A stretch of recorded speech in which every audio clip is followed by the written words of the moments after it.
Fui arrestado, enfrenté un juicio que conmocionó a la sociedad y me sentenciaron a la horca por los crímenes más atroces de mi época.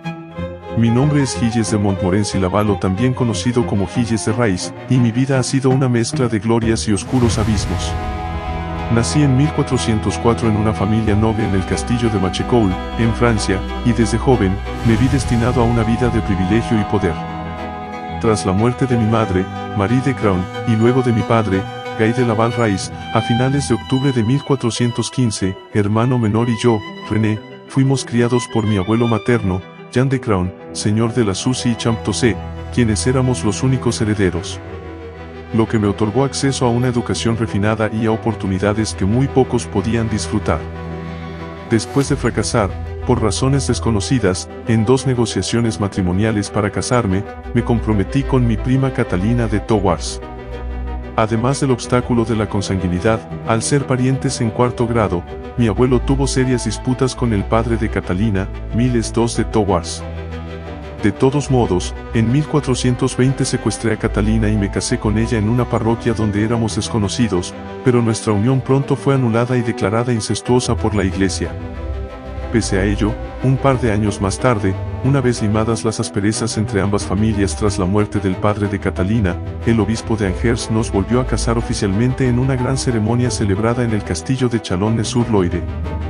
Juntos tuvimos una única hija, María de Rais, que de adulta, a pesar de casarse 2 veces, nunca tuvo hijos, por lo que no dejé más descendencia. Poco después de mi boda oficial, en connivencia con mi abuelo, secuestramos también a mi suegra, Beatrice de Montgean. De acuerdo con las cláusulas del contrato matrimonial de su hija, Beatrice de Montgean conservó como dote varias posesiones del difunto Miles II de Thouars, incluidos los castillos de Tiffauges y Pousauges. Jean de Crown y yo esperamos recuperarlos más tarde. Sin embargo, Beatrice de Montgean se volvió a casar, lo que nos dificultó que pudiéramos hacernos con esas posesiones. Una vez encarcelada en su castillo de Champtocé, obligamos a darnos su dote, amenazándola con meterla en un saco y arrojarla al río si no lo hacía. George I de la Tremouille era mi primo lejano, que ocupó el cargo de gran chambelán del rey Carlos VII, y gracias a ese contacto y a mi propia riqueza, que gasté generosamente en pagar a soldados y exploradores, no tardé en hacerme un hueco entre los capitanes de confianza del joven monarca. Mis primeros años los pasé en medio del estruendo de la Guerra de los 100 años, un conflicto que asolaba Francia e Inglaterra durante décadas. La nobleza francesa estaba dividida en facciones, y mis lazos familiares me llevaron a unirme al ejército del rey Carlos VII de Francia. Desde el inicio de mi carrera militar, demostré habilidades notables en estrategia y táctica. Fue durante mi servicio en el ejército francés que mi camino se cruzó con el de la legendaria Juana de Arco, la doncella de Orleans. Juana irradiaba una determinación y una fe que inspiraban a todos los que la rodeaban. Tras su liderazgo, el ejército francés experimentó un renacimiento, y las victorias comenzaron a acumularse en nuestro favor. Luché junto a ella en varias batallas cruciales, y mis habilidades en el campo de batalla me valieron reconocimiento y ascensos. Nuestra relación fue una de respeto mutuo. Juana veía en mí un valioso consejero militar, y yo admiraba su coraje y convicción inquebrantable. Fue un periodo de gloria para ambos, y el pueblo francés nos consideraba héroes que luchaban por liberar a la nación de la opresión inglesa. Sin embargo, la luz de Juana de Arco se desvaneció trágicamente con su captura y posterior ejecución por herejía en 1431. Su muerte dejó un vacío inmenso en el ejército y en mi propio corazón. Fue entonces cuando mi vida comenzó a tomar un giro oscuro y siniestro, una transformación que me llevaría por un camino que ningún hombre noble debería seguir. Continué luchando contra los ingleses y logré otra hazaña importante al levantar el sitio de Lange en agosto de 1432. Unos meses más tarde, en noviembre, murió mi abuelo Jean de Crown, lo que me convirtió en un hombre aún más rico de lo que ya era. Tenía unos 27 años, era uno de los militares más prestigiosos de Francia y le sobraban tierras y oro. El fin de la guerra marcó el comienzo de una espiral descendente en mi vida, una espiral que me llevaría a explorar las profundidades más oscuras de la magia y la depravación. La muerte de Juana de Arco fue el punto de partida de mi caída en la oscuridad, una oscuridad que solo se profundizaría con el tiempo. A medida que las cicatrices de la guerra comenzaron a sanar y las tierras de mi familia volvieron a florecer, me vi en posesión de una creciente fortuna y un tiempo aparentemente infinito. Sin embargo, en lugar de utilizar mi riqueza y estatus para el bien, me embarqué en un oscuro y perturbador viaje hacia el conocimiento prohibido. La alquimia se convirtió en una obsesión incesante. Mis estudios abarcaban la búsqueda de la piedra filosofal, el elixir de la inmortalidad y la transformación de metales en oro. Invertí grandes sumas de dinero en experimentos alquímicos, construyendo laboratorios secretos en mis dominios y contratando a eruditos y alquimistas de renombre. Pero mi obsesión no se detuvo allí. Me sumergí en la magia negra y el ocultismo, buscando poderes más allá de la comprensión humana. Mis noches se llenaron de rituales siniestros, invocaciones de seres oscuros y experimentos en los límites de la cordura. Cada vez más, me adentré en la espiral de la depravación y la locura. Mis excesos financieros eran igualmente monumentales. Gastaba fortunas en satisfacer mis deseos extravagantes y retorcidos. Mi vida se llenó de lujos desmesurados, banquetes suntuosos y orgías depravadas. Me rodeaba de cortesanos y servidores que obedecían mis caprichos sin cuestionarlos. A medida que mis finanzas se agotaban, comencé a recurrir a prácticas aún más oscuras para mantener mi estilo de vida disoluto. La decadencia y la depravación se convirtieron en el núcleo de mi existencia, y mi nombre se asoció cada vez más con los horrores y los excesos de la nobleza decadente.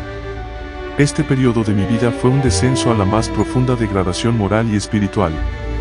La obsesión por el conocimiento prohibido y los excesos desenfrenados me llevaron a un abismo del que nunca podría regresar. Tuve que vender muchas de mis posesiones para mantener el elevado coste de mis gastos militares, ya que no era barato contratar, equipar y mantener una tropa de 200 hombres a caballo. Ya casi en quiebra, hice pocos intentos por impedir que las tropas borgoñonas se apoderaran de Grancey. Tras la caída de esa ciudad en agosto de 1434, el rey Carlos VII convocó a su mariscal y amenazó con destituirme de mi cargo. Por otro lado, mi primo y principal partidario en la corte real, el gran chambelán George de la Tremouille, que tenía muchos enemigos poderosos, fue víctima de un complot y cayó en desgracia. Además, mi hermano menor, al frente de un grupo de familiares, me demandó para impedirme seguir vendiendo las tierras familiares, y obtuvo un decreto del Parlamento de París que impedía enajenar mis dominios. Todo esto debilitó enormemente mi posición, pero el acto que finalmente me llevó a la ruina fue el ataque para retomar el castillo de Saint-Étienne-de-Mermorte, que había vendido al tesorero del duque Juan V de Bretaña, Geoffroy Le Ferron, y puso a su hermano, el clérigo Jean Le Ferron, a cargo del castillo. Pero me arrepentí de la venta y el 15 o 16 de mayo de 1440 entré con mis hombres en la iglesia parroquial de Saint-Étienne-de-Mermorte e interrumpí la misa que estaba celebrando Le Ferron, insultándolo y amenazándolo con matarlo con un bisarma. Le Ferron tuvo que abrir las puertas del castillo y lo mantuve prisionero allí. Poco después, la justicia eclesiástica abrió una investigación secreta encaminada a recabar testimonios sobre los infames rumores que circulaban sobre la desaparición de niños por mis distintas residencias. Al frente de la investigación estaba el obispo de Nantes, Jean de Malestroit, que era al mismo tiempo canciller del duque Juan V de Bretaña. El 13 de septiembre de ese año 1440, fui citado a comparecer ante el Tribunal Eclesiástico de Nantes, acusado de asesinato de niños, sodomía, invocación de demonios, ofensa a la divina majestad y herejía. 2 días después, el 15 de septiembre, fui detenido en mi castillo de Machecoul. También fueron detenidos varios miembros de mi camarilla, el sacerdote y alquimista italiano Francesco Prelati, el religioso Eustache Blanchet, los sirvientes Henriette Griard y Etienne Corillaut. Sin embargo, como Malestroit también era canciller del duque de Bretaña, esto lo convirtió en el superior jerárquico del juez secular. Tuve que declarar ante el representante de la Inquisición en Nantes, el dominico Jean Blowin. Pero me declaraba inocente. Finalmente, bajo tortura, terminé confesando, con todo tipo de detalles escabrosos, los horribles crímenes que había cometido. Mi depravación alcanzó su punto culminante cuando comencé a secuestrar a niños inocentes de entre 7 y 20 años en los alrededores de mis tierras. Los convencía ofreciéndoles un trabajo al servicio a mi servicio. También capturaron a los desafortunados que acudían a los castillos a pedir limosna. Una vez en mi poder, los sirvientes vestían a los niños con ropas lujosas y los sentaban a cenar en un banquete conmigo. Después de esa rutina empezaba la tortura. Me atraía la idea de experimentar con ellos, de someterlos a torturas inimaginables, abusos íntimos y, en última instancia, de extinguir sus vidas de manera cruel. Estos crímenes atroces eran una manifestación de mi sádica obsesión por el poder y el control absoluto. Los niños eran llevados a mis dominios y sometidos a torturas inenarrables.